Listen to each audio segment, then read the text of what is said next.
হাওড়ায় গঙ্গা দখল, গঙ্গার বুকে তৈরি হচ্ছে বহুতল। গঙ্গা চুরির এমনই চাঞ্চল্যকর অভিযোগ স্থানীয় এক প্রমোটারের বিরুদ্ধে। তিনি অবশ্য অভিযোগ মানতে নারাজ। দুদিনের মধ্যে এলাকা পরিদর্শনের আশ্বাস বালি পুরসভার।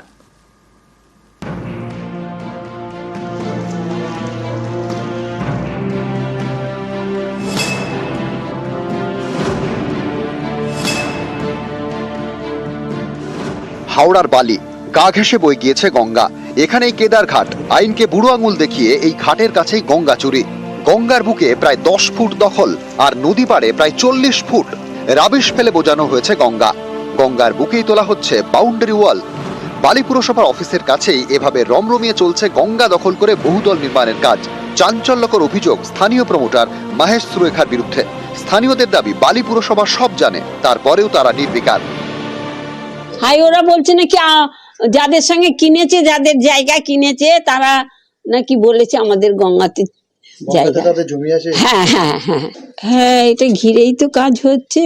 ও এটা উঁচু ছিল অনেকটা, তারপরে খাল ছিল, ওখানে কলা গাছ এই গাছ পুরো হতো। কেটে দিয়েছে।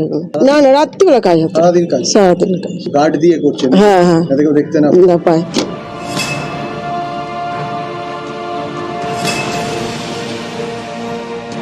আমি মাননীয় ইও সাহেবকে অনুরোধ করেছি বিষয়টি খতিয়ে দেখতে। তারা দেখবেন এবং কি হচ্ছে ঠিক বেঠিক সবটা তারাই বিচার করবেন এবং সেই অনুযায়ী পদক্ষেপ হবে। কেন্দ্রীয় সরকারের বিভিন্ন জায়গাতেই গাফিলতি আমরা দেখি এবং পোর্ট ট্রাস্ট এর আগেও আমরা দেখেছি পোর্ট ট্রাস্টের অনেক রকম গাফিলতি। সুতরাং যদি এটাই হয় যে গঙ্গা বুঝিয়ে বাড়ি হচ্ছে, সেটা তো অন্যায় বটেই। বালি পুরসভার বক্তব্য, 2-1 দিনের মধ্যে এলাকা পরিদর্শন করা হবে। বেআইনি কিছু পেলে কাজ বন্ধ করে দেওয়ার নির্দেশ দেওয়া হবে। এদিকে জমি দখলের কথা অস্বীকার করেছেন প্রমোটার মহেশ সুরেখা। তার দাবি পাশের জমির মালিকরাই হয়তো গঙ্গা দখল করেছে। হাওড়া থেকে দেবাশিস চক্রবর্তী, নিউজ 18 বাংলা।